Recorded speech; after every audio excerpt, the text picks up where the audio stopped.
So I seen on social media that Gene Hackman died. Yeah, it was really sad. Him It's and so his sad. wife. I think a week apart. He died after her, like a week after her. The circumstance where he did not survive his wife, they left everything to each other. Yeah. So what happens with their estate planning? The Succession Act provides, and we also like to include in our wills, if a beneficiary dies within 30 days of the will maker, then the gift that that beneficiary would have received from their will automatically voids, and it would step down to backups.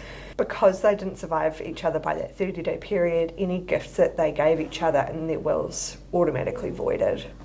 And does that go to their kids or? So with Betsy's will, her estate then went to charity, which is what has happened. That's so lovely. Yeah, but in Jean's will, from what media has reported, that was it. There was no backup provided. So because Betsy had predeceased him in this case, and he didn't provide any backups in his will to who should receive his estate, we understand that it's now become a matter of intestacy. So he's essentially died without a will.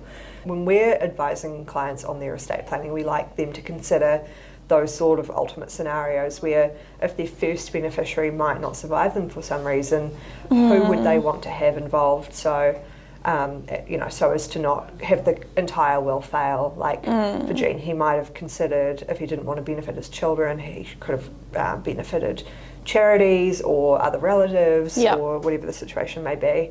We think that's particularly important for clients who have blended families where it might be a second time around marriage, where they've each got children from before the relationship began. If that couple is to predecease each other for whatever reason, who would they want to consider benefiting from their will? That's something we like to advise our clients to consider in making their estate plans.